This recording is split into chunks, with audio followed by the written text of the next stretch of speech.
ज़ियारत में। ये वो जगह है जहाँ पे कल पाकिस्तान की सिक्योरिटी फोर्सेस के ऊपर हमला हुआ और दो मुख्तलिफ वाक़यात में 6 के करीब जो FC एहलकार थे वो शहीद हो गए। एक वीक के अंदर 2 हमले हुए और जहाँ पे हिंदुस्तान ने इफ़ेक्टिवली हाथ हमें दिखाया है, हमें नुकसान पहुँचाया है, उस पे जो वाक़या हुआ बहुत अफसोसनाक है। वहाँ पे हमारे नौजवान फिर शहीद हुए हैं। जिनको रॉ मुसाद वो मिल के चलाते हैं, फंडिंग भी करते हैं, असला भी देते हैं, ट्रेनिंग भी देते हैं। लेकिन हम बलूचिस्तान में ही वो सुन रहे हैं ना, कोई अड्डे वड्डे ड्रोन वहां से हाँ, उड़ेंगे। ये देखिए ना, जब आप ड्रोन उड़ाएंगे तो सर फिर उधर से फूल तो नहीं ना आएंगे। 50 से ज्यादा जो बलोच लीडर जो दुनिया भर में पाकिस्तान के खिलाफ प्रोपोगंडा करते हैं, उनके पास इंडियन पासपोर्ट है, में बैठे हैं, इंडियन पासपोर्ट है उनके पास। इंडिया से वो ट्रेनिंग लेते हैं, इंडिया से वो पैसे लेते हैं।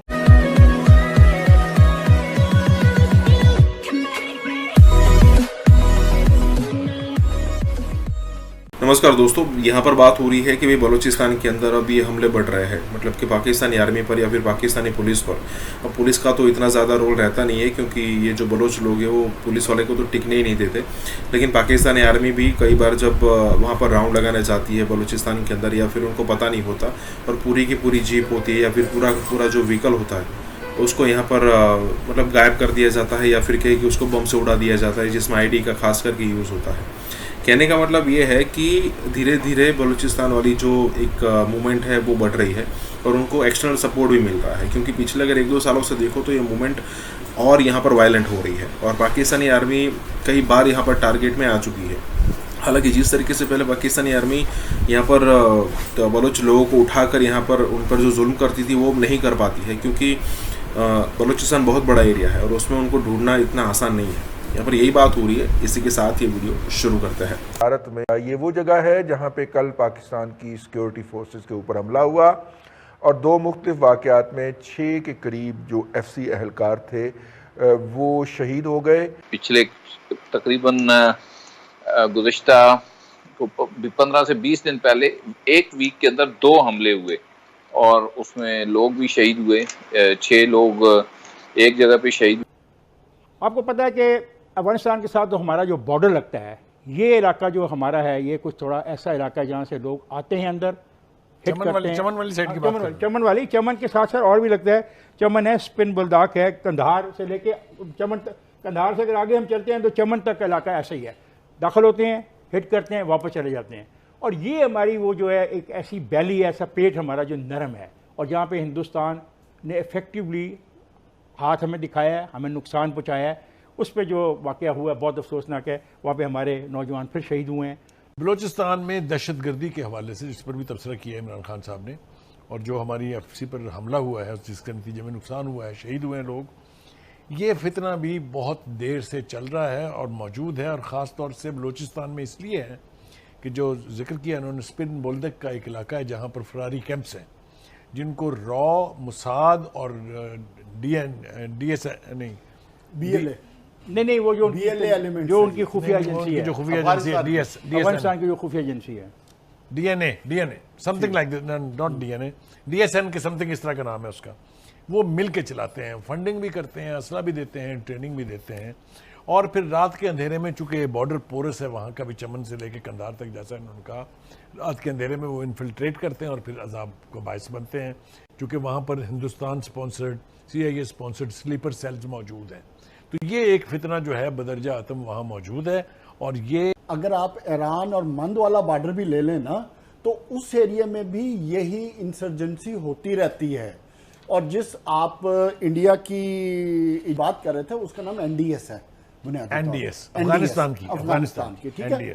तो ये वो एलिमेंट्स हैं, देखो ना, मंद के बॉर्डर से लेके आप जब चमन के बॉर्डर तक आते हैं तो ये पूरा बॉर्डर अफगानिस्तान और ईरान के साथ कनेक्टेड है। और इसमें सबसे इंपॉर्टेंट जो बात है वो ये है कि जो BLA के एलिमेंट हैं, जो अपने आप को बलूचिस्तान लिबरेशन आर्मी की बात करते हैं, गिने चुने लोग हैं, इनको सपोर्ट करता है इसी बॉर्डर बेल्ट में इंडियंस के जो स्लीपर सेल्स बने हुए। इंडिया ने जब पिछले दौर में उधर कॉन्सुलेट्स में बैठ के बाकायदा इस चीज को मॉनिटर करके इस्टेब्लिश किया था। उनका ऑब्जेक्टिव क्या है? ऑब्जेक्टिव सिर्फ एक है कि बलूचिस्तान में अमन ना हो। क्यों?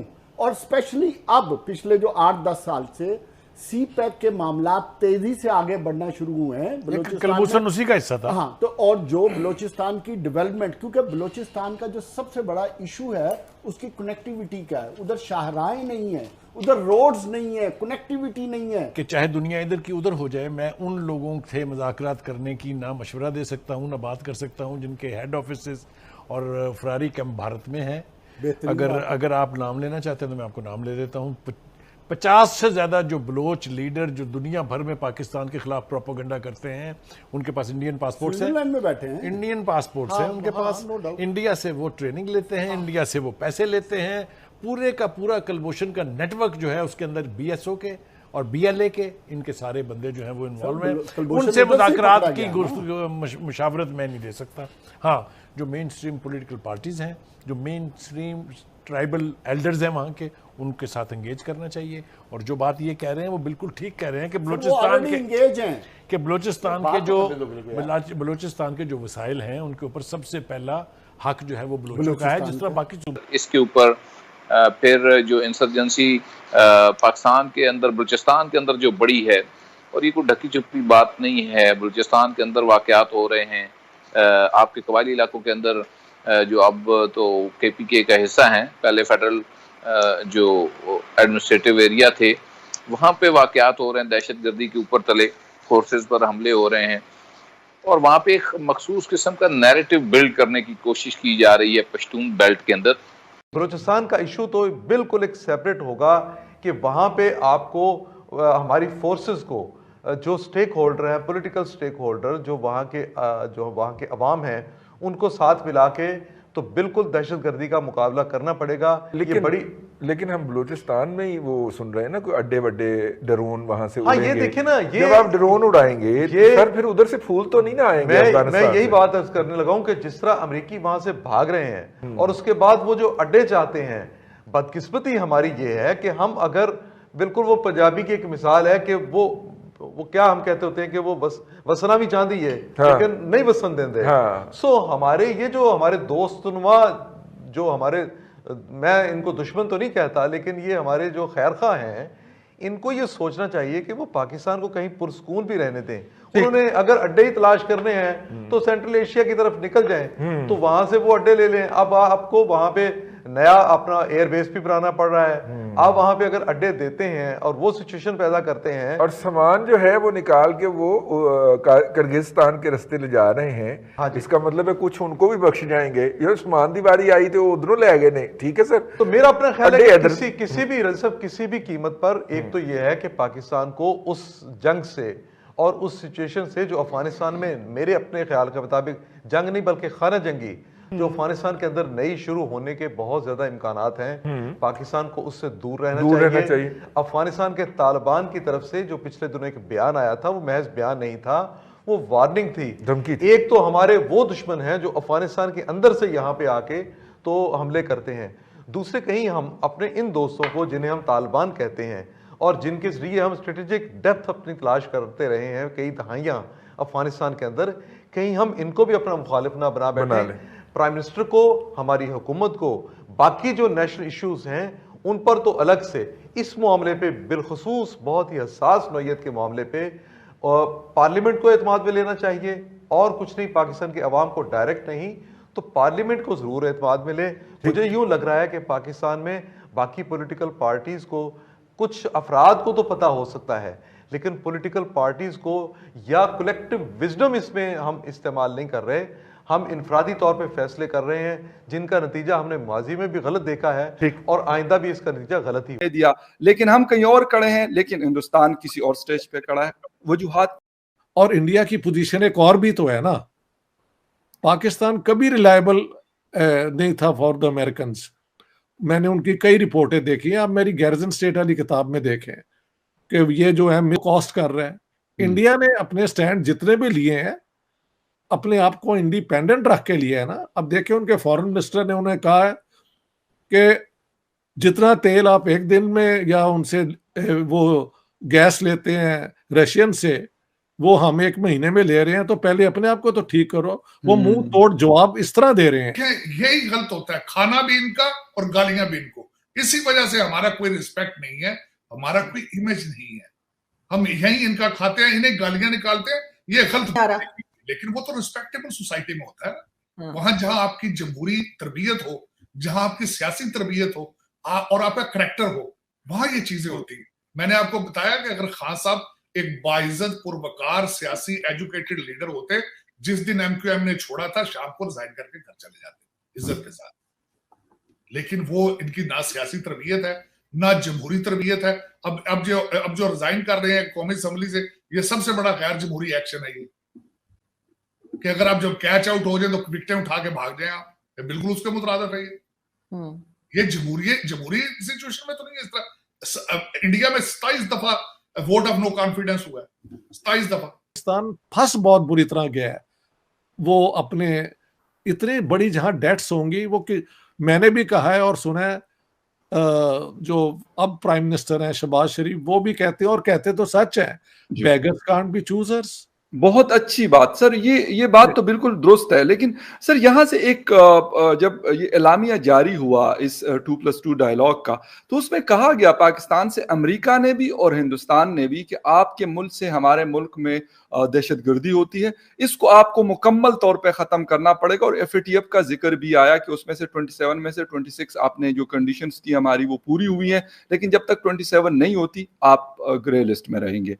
कैसा देखते हैं? मतलब हिंदुस्तान की तो मैं कहूंगा एक बहुत बड़ी सक्सेस है कि रशिया के साथ भी है, चाइना के साथ भी है, अरब कंट्रीज के साथ भी है और अमेरिका के साथ भी है। हम कहां पे स्टैंड कर रहे हैं? देखिए, आप क्यों नहीं मान लेते कि इस टेररिज्म ने पाकिस्तान का सत्यानाश किया है? जो पाकिस्तान में आके टेररिज्म करते हैं वो पाकिस्तान को टारगेट करते हैं, लेकिन जो इंडिया जाके करते हैं वो एक और ग्रुप है, ये लश्कर तैयबा, नाव जमात दावा या जो भी नाम है, जमात दावा, जैश मोहम्मद, ये वाले ग्रुप्स हैं। आपको अभी तक समझ नहीं आई कि टेररिज्म डज नॉट पे। आप खत्म कर दें, आप फायदा उठाएं and you join the group. आप एक responsible state under international law. यार मैं कह के ना थक गया हूं।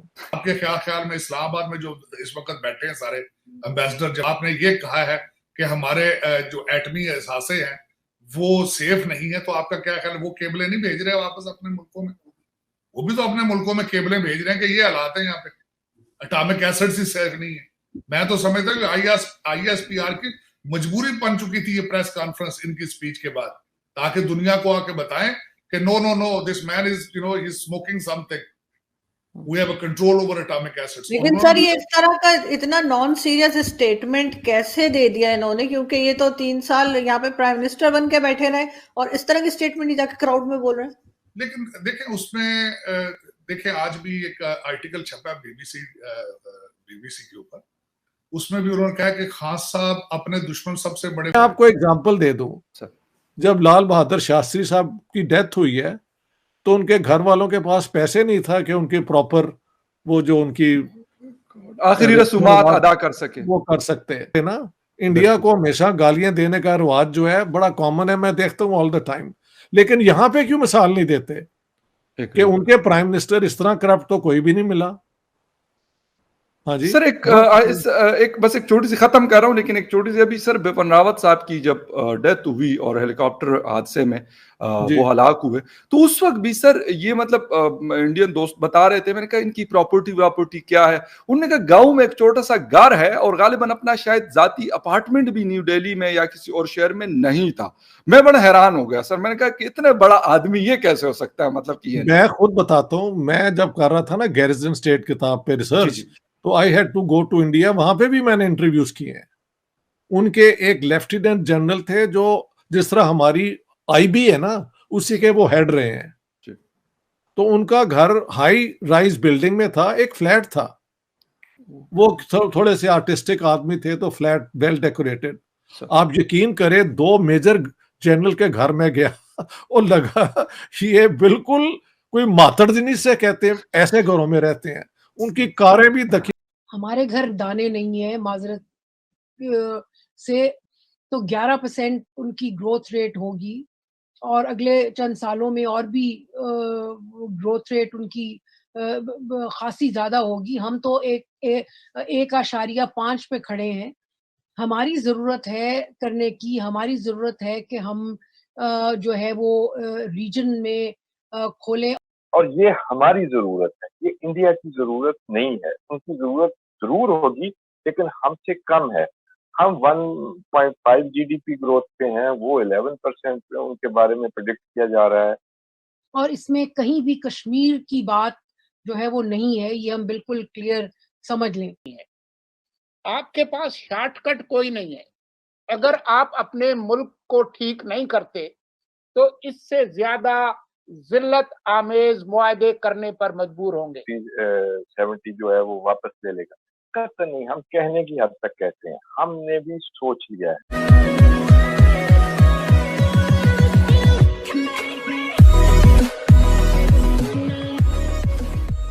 नमस्कार दोस्तों, अब ये डिस्कशन बहुत बार हो चुका है कि भाई पाकिस्तान अगर इंडिया के साथ अपने रिलेशन नहीं सुधारता तो दाने दाने के लिए मोहताज हो जाएगा। देखिए, अब सिचुएशन कैसी है कि पाकिस्तान को जो इंडियन चीज़ें चाहिए वो चाहिए। मतलब मान लीजिए कि जो चीज़ें इंडिया से जाती थी, मान लीजिए कि गेहूँ जाते हो शायद, तो वो जो चाहिए। अब मान लीजिए कि पाकिस्तान की गवर्नमेंट ने ट्रेड बंद कर दिया है, तो अब क्या होगा कि वो चीज़ पहले दुबई जाएगी, दुबई से उस पर लेबल और सब कुछ चेंज किया जाएगा उस पर जो होगा, क्योंकि अब मेड इन इंडिया तो बदलना पड़ेगा, क्योंकि पाकिस्तान में दंगे हो सकते हैं इसको लेकर। तो ये सारी चीज़ें यहाँ पर चेंज की जाएगी। उसके बाद देखिए, ये चेंज करने का भी कॉस्टिंग होगी। उसके बाद दुबई से पाकिस्तान जाने की कॉस्टिंग अलग होगी। मतलब इंडिया से दुबई की तो कॉस्टिंग हमने काउंट की ही नहीं अभी यहाँ पर, तो बहुत ज़्यादा कॉस्टिंग हो जाएगी। अगर मान लीजिए कि सीधा ट्रेड शुरू होता तो वाया वाघा बॉर्डर हम आराम से चीज़ें भिजवा सकते थे और ये चीज़ें हो सकती थी।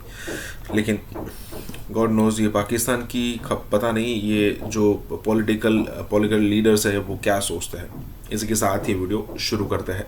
आज रॉयटर्स न्यूज़ एजेंसी जो है उसका एक इंटरव्यू है with UAE ambassador in Washington, ambassador Yousef al Otaiba, और उसमें उन्होंने कंफर्म किया कि UAE is mediating between India and Pakistan. और इस सिलसिले में जो मुलाकातें हैं वो भी उनको भी कंफर्म किया उन्होंने। दुबई में जो मुलाकातें हो रही हैं, तंजीमों को बैन किया गया ना, जो इश्तिहार है, इसमें एक तंजीम है, इसका सीरियल नंबर है 65, इसका नाम है तहरीक आज़ादी जम्मू और कश्मीर जी। इनको भी बैन किया। तो इस तरह की बहुत सारी और तंजीमें हैं जो पिछले 30-35 साल में वो सामने आई, उन्होंने एक्शन। मेरा सवाल बड़ा सिंपल है, एक नेशनल कंसेंसस के बगैर आप ये मसला हल कर सकते हैं? जी, मैं ये कह रहा हूं कि नेशनल कंसेंसस एक तरह से तो है, पूरा मुल्क चाहता है अमन होना चाहिए, पूरा मुल्क चाहता है हिंदुस्तान से जो है बेहतर ताल्लुकात हों। यूएई की तरफ से अब फाइनल कॉन्फर्मेशन आपको पता है हिंदुस्तान से भी पाकिस्तान से भी आ चुकी है कि यूएई जो है वो सुलह सफाई करवा रहा है। यूएई को क्या इतनी दिलचस्पी है? यूएई एक जमाने में होता था, मतलब कि तारीख ये है कि यूएई जो गल्फ स्टेट्स हैं ये वो थी जो कि हम पे डिपेंड करती थी अपनी सिक्योरिटी के लिए और बहुत और चीज़ों के लिए भी। हिंदुस्तान जो है वो चाहेगा कि खित्ते में जो है वो नॉर्मल हालात हों, मुस्तहकम हालात हों, और इसमें कहीं भी कश्मीर की बात जो है वो नहीं है, ये हम बिल्कुल क्लियर समझ लें। पिछले जो है कोई 2 दहाइयों में हिंदुस्तान ने बहुत मेहनत की है सऊदी अरेबिया और यूएई से ताल्लुकात जो है वो बेहतर करने की। तो यूएई और सऊदी अरेबिया अमेरिका और हिंदुस्तान के लिए खड़ा है, हमारे लिए नहीं है। पाकिस्तान में ना एक पूरा एक व्यू है जो हमारे बड़े जो जाने पहचाने जो होते हैं ना कमेंटेटर्स, सिक्योरिटी एनालिस्ट, वो कहते हैं जी इंडिया को जरूरत है इस वक्त, मोदी की जरूरत है, और पाकिस्तान जो है वो जो है इंडिया को सपोर्ट करेगा अगर अमन की बात होगी। आप इस आर्ग्यूमेंट को मानती हैं? देखिए जी, बात यह कि इस वक्त अमन की जरूरत तो दोनों मुल्कों को है, क्योंकि अगर खित्ते में एक नॉर्मलसी हो तो उनका भी फायदा है, हमारा भी फायदा है। लेकिन अगर आप दोनों का मुकाबला करें तो मेरे ख्याल में हमारा ज्यादा फायदा है। मतलब कि हमारे घर दाने नहीं है, माजरत से उनके घर अभी भी दाने हैं। मतलब कि हम भूल जाते हैं कि जो प्रेडिक्शन है, आईएमएफ की भी प्रेडिक्शन है कि इस साल अगर चीजें उनकी ठीक रही, अगर कोई कोविड से उनको धक्का ना लगा तो 11% उनकी ग्रोथ रेट होगी और अगले चंद सालों में और भी ग्रोथ रेट उनकी खासी ज्यादा होगी। हम तो 1.5 पे खड़े हैं। हमारी जरूरत है करने की, हमारी जरूरत है कि हम जो है वो रीजन में खोलें और ट्रेड हम अगले साल भी हम 2% जीडीपी से ज्यादा नहीं जाएंगे आईएमएफ के बकौल। 2% तो बहुत, मेरे ख्याल में जी वो अभी हम बहुत जेनरस ये प्रेडिक्शंस हो रही हैं, हो सकता है इससे कम ही हो। तो बात ये है कि ये कहना, मेरे ख्याल में दिल को तसल्ली देने के लिए हम कह रहे हैं कि जी उनको जरूरत है इसलिए वो आ रहे हैं। देखिए दोनों मुल्कों को जरूरत है, और मेरे ख्याल में जब तक हम ये दिमाग में नहीं सोचेंगे कि ये हमारे लिए भी विन विन हो सकता है, तो मेरे ख्याल में हमारे में वो हिम्मत ही नहीं बढ़ेगी कि हम आगे बढ़ें। और जहां तक कश्मीर का ताल्लुक है, लेकिन जिस पॉइंट पे आप चाह रहे हैं कि कश्मीर में आर्टिकल 370 का बार बार जिक्र आता है हमारी तरफ से, आर्टिकल 370 हिंदुस्तान कहीं नहीं कुछ कर रहा, उसको कहीं नहीं ले जाएगा, उसको बिल्कुल वापस नहीं करेगा, और जो ने चेंजेस की हैं वो वापस बिल्कुल नहीं करेगा। अगर कोई मुआहदा होता है वो इसी पे होगा कि जी तुम्हारा कश्मीर तुम्हारे पास, हमारा कश्मीर हमारे पास, और इसको या ये होगा या वो जो 4 पॉइंट फॉर्मूला है या फॉर्मुलाइज आप करेंगे, या दूसरी सूरत में ये होगा कि अच्छा भाई खामोशी रहे बॉर्डर्स पे और आगे चलते हैं। मैं ये कहूंगा कि ये तो कुछ भी नहीं है। अभी जिस तरह से हम तरले मिन्नत करके इस मसले को हल करने की कोशिश कर रहे हैं, ये तो कुछ भी नहीं है। आपके पास शॉर्टकट कोई नहीं है।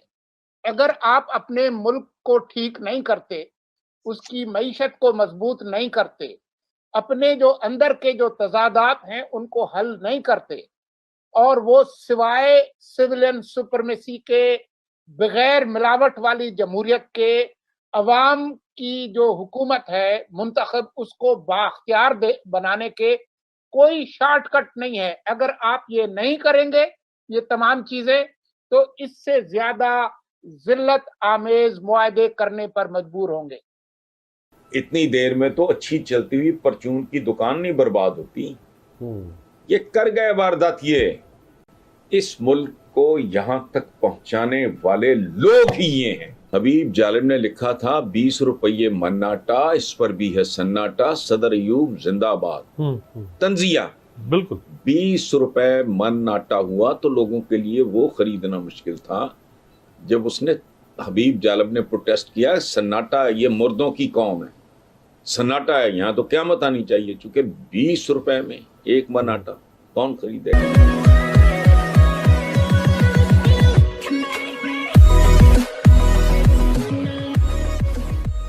नमस्कार दोस्तों, अब यहाँ पर बात हो रही है लबोलुबाब यही है कि भाई आज भी पाकिस्तान की सिचुएशन इतनी खराब है कि भाई बात करने से भी डर लगता है।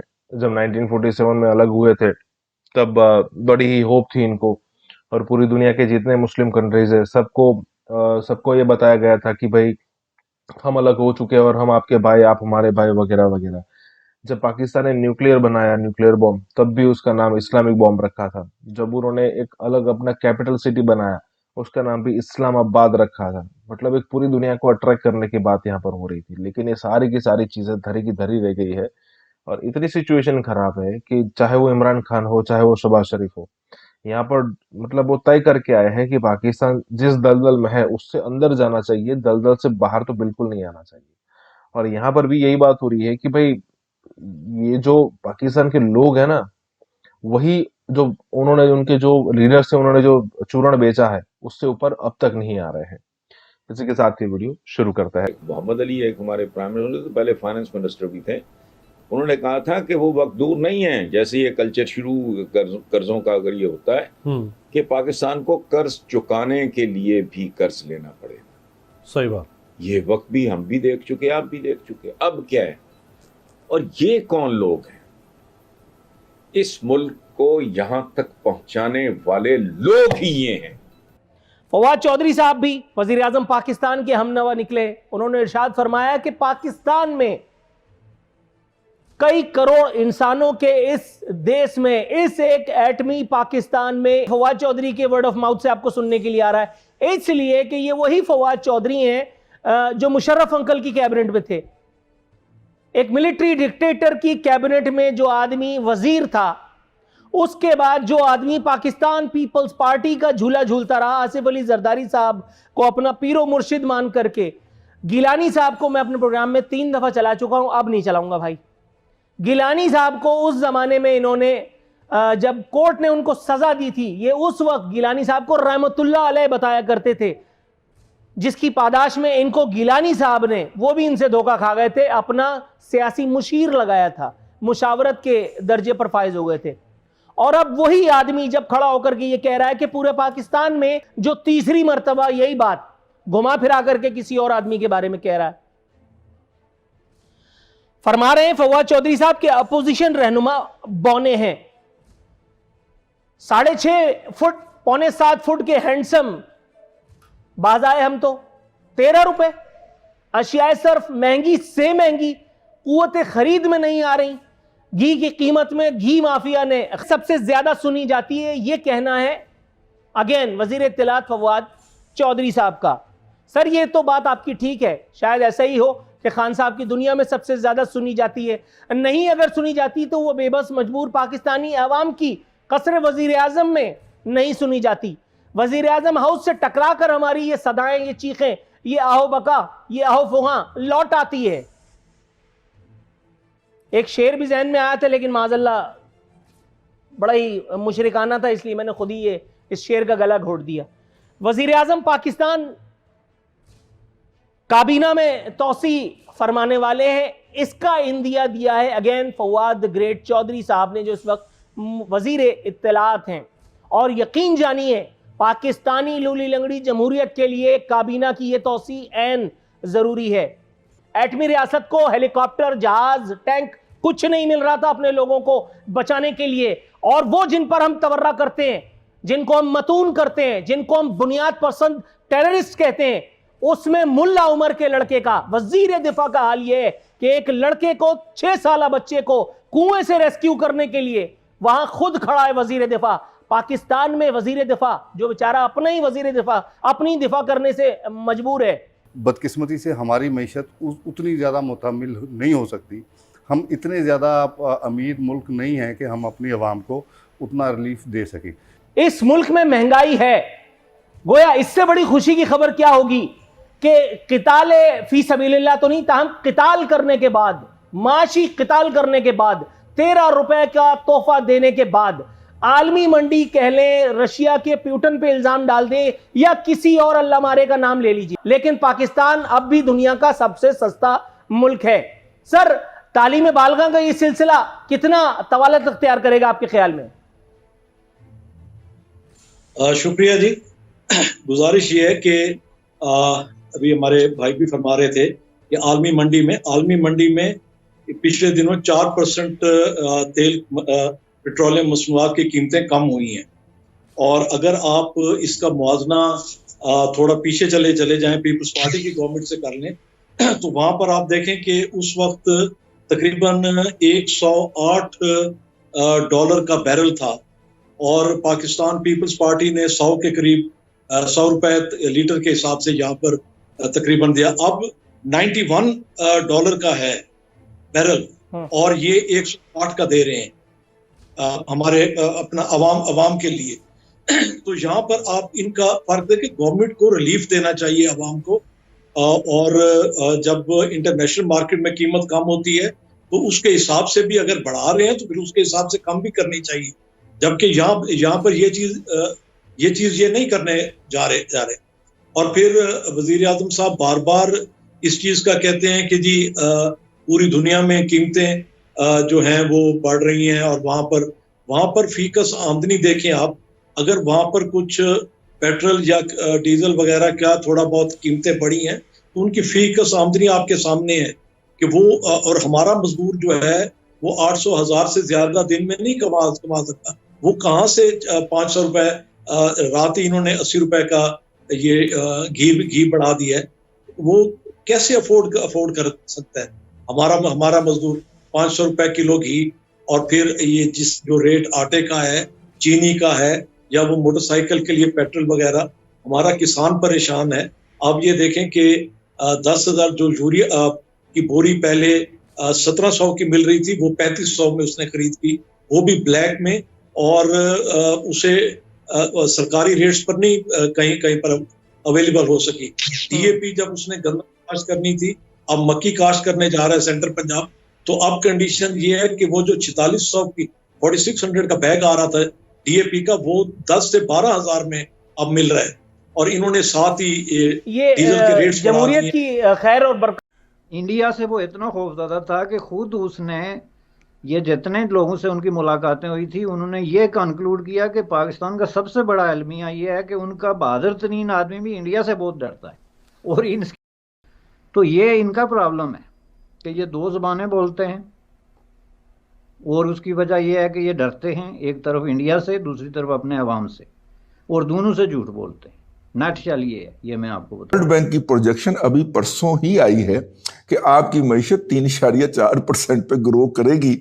तो खित्ते को तरक्की देने के लिए इंडिया को हमारे साथ मिलकर चलना होगा ताकि हम तरक्की कर सके। भाई वो तो तरक्की कर रहे हैं, ये तरक्की करना तो आपका मसला ही, यार आप किसी बेवकूफ बना रहे हैं। गुज़िश्ता 15 बरस से भारत पाकिस्तान के खिलाफ एक मुनज़्ज़म प्रोपेगेंडा करता रहा, लेकिन हमें तो उसकी खबर नहीं हो सकी। और मोदी साहब ने तो, आप जानते होंगे मोदी साहब को, वो है आदमी हिंदुस्तान में, उन्होंने कहा कि जी एक स्टेज पे खड़े होकर हम पाकिस्तान को आइसोलेट कर देंगे। और अभी ये जो OIC की मीटिंग इधर हुई है इतनी बड़ी, उसने बताया कि ऐसा नहीं। हमने मतीन साहब रोना पीटना नहीं है, रोना पीटना नहीं है ना।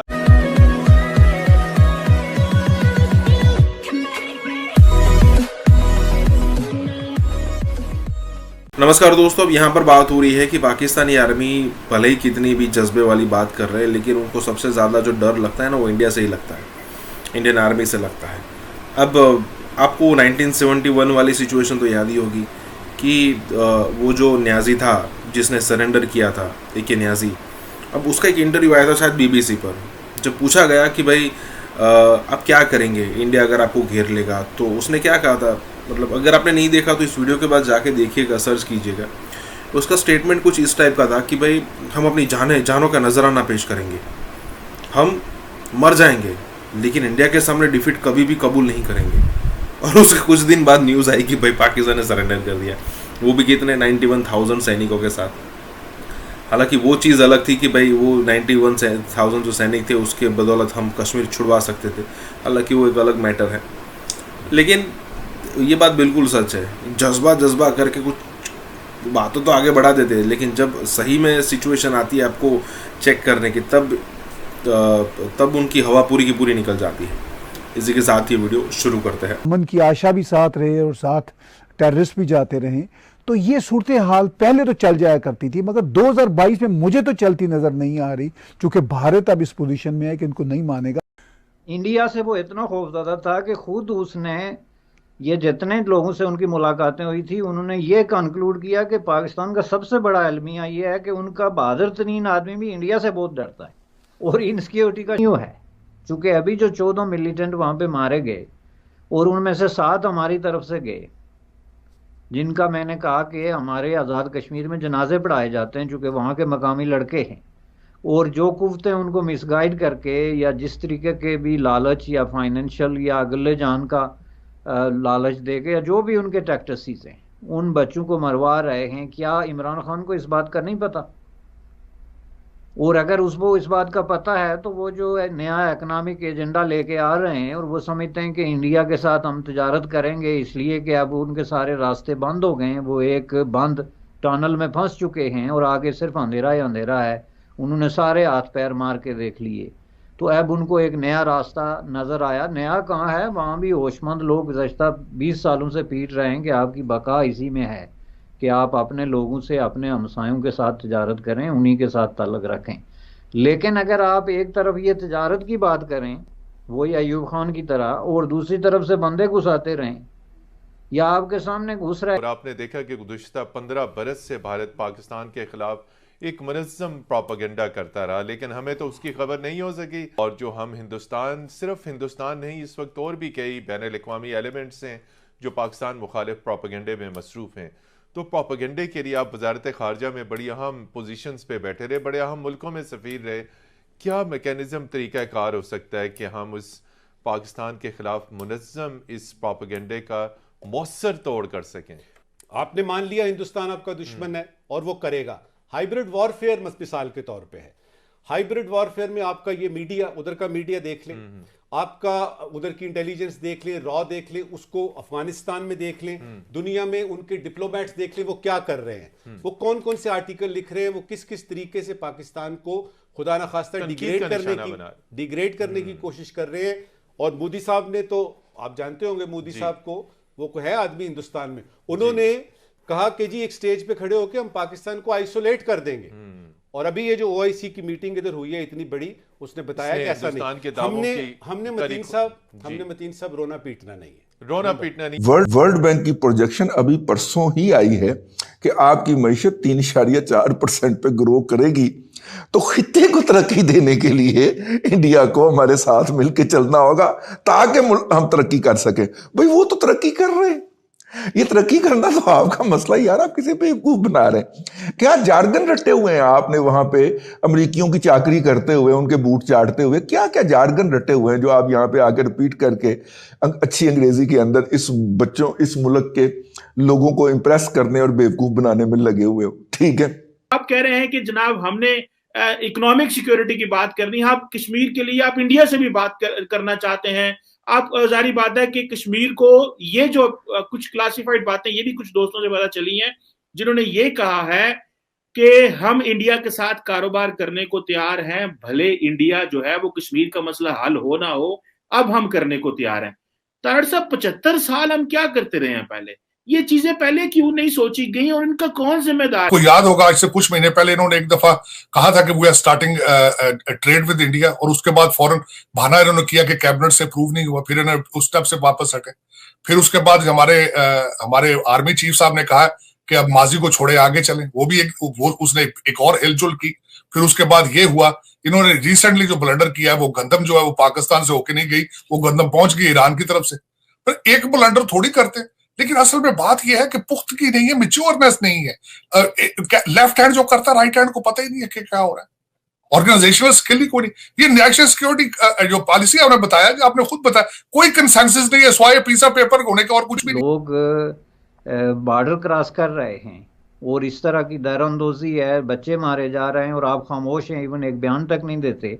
तो आप ये कैसे तवक्को रखते हैं कि आप भारत आपसे तिजारत करेगा? और मैं नहीं समझता कि ये अब भारत की कोई मजबूरी रह गई।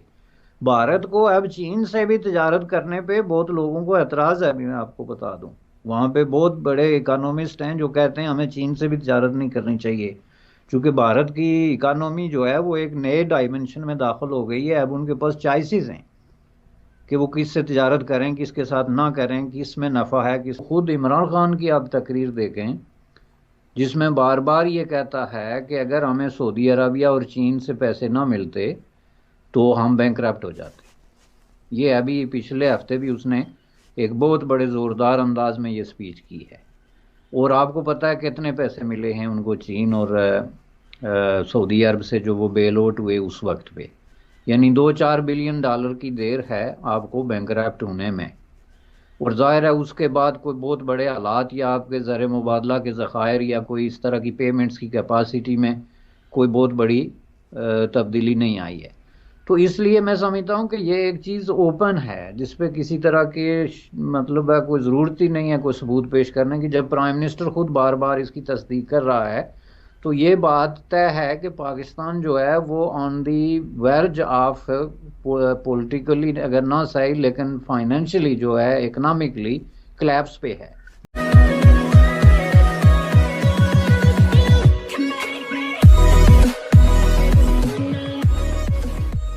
नमस्कार दोस्तों, अब यहाँ पर कहना ऐसा है कि भाई भारत की तरह हम नकल नहीं कर सकते, अब बिल्कुल नकल नहीं कर सकते, क्योंकि भारत ने जो न्यूट्रल पॉलिसी अपनाई है उसको लेकर इंडिया बहुत भुगत भी चुका है। भुगत कैसे चुका है? जैसे मान लीजिए कि एक तरफ अमेरिका जो था वो पूरी की पूरी तरीके से पाकिस्तान की फेवर में था, तो ऑब्वियसली रशिया हमारी फेवर में था। अब ऐसी सिचुएशन में अमेरिका ने जो रशिया को हराने के लिए 1978-79 के अंदर जो अमेरिका ने वहाबी थियरी को यहाँ पर वजन दिया था पाकिस्तान और अफगानिस्तान की बॉर्डर पर। बहुत सारे मदरसे बनाए और लोगों को कट्टर बनाया गया। और आज जो तालिबान है वो पाकिस्तान की ही देन है, अमेरिका की ही देन है। इसके बाद जब रशिया चला गया तब 90s के आसपास इंडिया के अंदर टेररिज्म शुरू हुआ, फिर भी इंडिया न्यूट्रल रहा। पाकिस्तान को पूरा का पूरा वेस्टर्न ब्लॉक का सपोर्ट था, नो डाउट। दूसरी तरफ रशिया का सपोर्ट था हमें, लेकिन उसका भी बहुत नुकसान हुआ क्योंकि पाकिस्तान जो है वो वेस्टर्न ब्लॉक के पैसों से माला माल होता रहा और उसमें से अच्छा खासा पैसा टेररिज्म के लिए यूज किया गया। कश्मीर के अंदर अच्छी खासी यहाँ पर इंसर्जेंसी की गई, पंडितों को भगाया गया, लेकिन फिर भी इंडिया न्यूट्रल का न्यूट्रल रहा। इंडिया ने किसी भी क्षेत्र में ऐसा नहीं सोचा कि भाई चाहे वो अमेरिका की तरफ पूरी तरीके से हो जाए या फिर रशिया की तरीके से पूरी तरफ हो जाए। कहने का मतलब है कि इंडिया ने बहुत भुगता है, और जब आज इंडिया इसके मजे ले रहा है या फिर कहे कि उसको एंजॉय कर रहा है, तो आप ऐसा नहीं सोच सकते कि भी हम भी ऐसे हो जाए, हमें भी मजा आएगा। आपको भी वो पीरियड भुगतना पड़ेगा और वो पता नहीं कितना लंबा चलेगा। इसी के साथ ही वीडियो शुरू करते हैं। अमेरिका को डरता नहीं है हमसे, जो जहन में रखे। इंडिया बड़ा मुल्क है ना, वो अगेन उसमें जब मिलिट्री वाइज बड़ा है, इकॉनमी वाइज बड़ा है, मिडिल क्लास 60 करोड़ के उनके बाद पूरी दुनिया को उसकी आके इंडिया की ज़रूरत है। मार्केट है ना वहाँ पे, उनका बिजनेस वो कर सकते हैं। पर ऑफ कोर्स हम उनकी नकल नहीं कर सकते। हमारे में और इंडिया में बड़ा फ़र्क है। जिस तरह मैंने कहा ना, आपने अपनी औकात और हैसियत के मुताबिक ये भी नहीं करना कि एक टोकरी में सारे अंडे रखने हैं, मगर ये भी नहीं करना कि टोकरी उठा के फेंकनी है और एक्सप्लोर भी नहीं करना। राइट। अच्छा कलासर साहब, हमारे अपने रिसोर्सेज पाकिस्तान के अंदर ड्राई अप हो चुके हैं। लोकल रिसोर्सेज, हमारे ये सारे के सारे इकोनॉमिक रिसोर्सेज जो हैं वो बाहर से आ रहे हैं। All the dollars that are coming, IMF के पास हम लोगों को बार बार जाना पड़ा है। हालांकि खान साहब कहते थे कि मैं खुदकुशी कर लूंगा, लेकिन इस तरीके से IMF के पास नहीं जाऊंगा। अब कंसिडरिंग दिस, और थोड़ी पहले आप भी यही बात फरमा रहे थे, इकोनॉमी की बेसिस के ऊपर जो है वो दुनिया आपकी इज्जत करती है या इज्जत नहीं करती। ये जो हमारी पेटी पॉलिटिक्स होती है या हमारी शख्सियात की पॉलिटिक्स होती है, या हम अपनी शख्सियात की बेसिस के ऊपर डिप्लोमेटिक चीजों को भी इन्वॉल्व कर रहे होते हैं, क्या वक्त नहीं आ गया इसको तब्दील किया जाए and we should focus on economy rather than this? मैं इस पे आता हूँ। पहले भी बात हो रही थी इसके अमेरिका की और इसके इंडिया के रिलेशनशिप की, कि इंडिया ने भी बाई किया है वहाँ से अच्छी खासी इस रशिया से। अभी मैं एक ट्वीट देख रहा था, वो इंडिया की वो जर्नलिस्ट जो हैं उन्होंने किया हुआ था कोटिंग, वहाँ पे वो इस न्यू दिल्ली में हैं, जो उनके डिप्टी उनके NSA हैं अमेरिका के, और वो भी मेरा इंडियन वो हैं, इंडियन बॉर्न है शायद। उन्होंने थ्रेट किया है इंडिया को और नाम से अपने कोट करके किया है। यहाँ तो चलो वाया भटिंडा है ना कि उन्होंने उस सफ़ीर को मिले, सफ़ीर को उन्होंने कुछ कहा होगा। अमेरिका ने जिसका डिनाइल किया वैसे आपस की बात है, उन्होंने डिनाइल किया कि हमने नहीं कहा।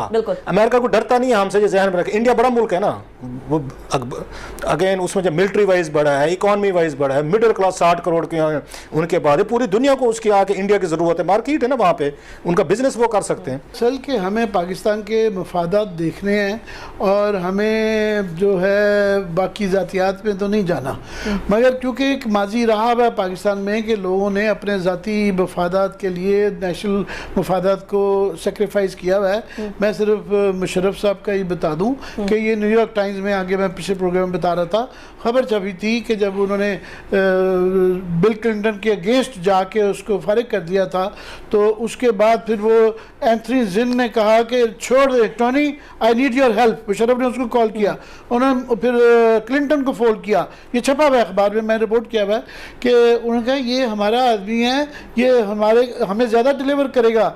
आपको ज़ाती प्रॉब्लम है नवाज शरीफ से या कौमी मफाद से? उनका कौमी मफाद से। उनका ही deliver us more and he deliver them more. सारे अड्डे शड्डे दिए। सो हमारा ये माजी राब है, हुसैन हक्कानी का भी माजी एक राब है। फिर उसके बाद नवाज शरीफ साहब भी वहाँ से रेजोल्यूशन लेते रहे हैं। सो हमें we have to be watchful about our interest. ये इधर या उधर जाने की बात नहीं है, जैसे भी जहाँ भी इंस्टीट्यूशनल हम समझे हमारे इंटरेस्ट हैं। एक चीज़ है वैसे, हम सारा हर वक्त ना, मैं भी उनमें से, हम सब हैं, जो होना भी चाहिए आइडियली तो वही होना चाहिए। हम प्राइम मिनिस्टर जो होते हैं पाकिस्तान को, उनको चीफ एग्जीक्यूटिव समझते हैं, हम तो उनको वोट देते हैं ना, फौजी एस्टेब्लिशमेंट को नहीं देते। जो इमरान खान साहब ने तकरीर की है कि चार्जशीट किसके खिलाफ थी? अगर डिलीवर करना था, जो आमिर भैया भी बता रहे हैं, तो आपको डिलीवर प्राइम मिनिस्टर पाकिस्तान ने करके देना होता है। हमारी एस्टेब्लिशमेंट के उनके साथ आज भी ये कह रहे जनरल शोएब हमजा साहब कह रहे थे हमारे अच्छे ताल्लुक जो होने चाहिए। जो जितने काम हैं, जो ड्रोन्स की बात कह रहे थे इमरान खान साहब, ये खान साहब तो उस वक्त जनरल मुशर्रफ के साथ खड़े थे पहले 3 साल जब ड्रोन अटैक हो रहे थे। इमरान खान साहब ये नहीं बताते कि उन ड्रोन से कितने वो दहशतगर्द थे जिन्होंने पाकिस्तान आर्मी पे, हमारे इंस्टीट्यूशंस पे, उन्होंने जिन पे अटैक किए, हमारे फौजी शहीद हुए, कितने यहाँ पे आपके थाउजेंड्स ऑफ पाकिस्तानी जो है ना वो हो गए। आप इवन बेनजीर भुट्टो साहबा के वो जो थे उस असैसिन जो था उसको किसने मारा? ये जिन्होंने कर्नल इमाम को मारा था, जिन्होंने उसने आके हकीमुल्लाह मसूद, उसको किसने मारा था? आपने तो नहीं मारा। मैं ये कह रहा हूँ कि आप फिर नाम ले ना, फिर मतलब पाकिस्तानी एस्टेब्लिशमेंट जो है ना वो अमेरिकन को फैसिलिटेट करती रही है ना, उनका नाम ना खान साहब लेते हैं ना हम लेते हैं ना कोई लेता है। सो उन्होंने जो डिलीवर कराना होता है वो एस्टेब्लिशमेंट के जरिए डिलीवर कराया जाता है। अड्डे देने का फैसला ये कोई प्राइम मिनिस्टर का नहीं होता है।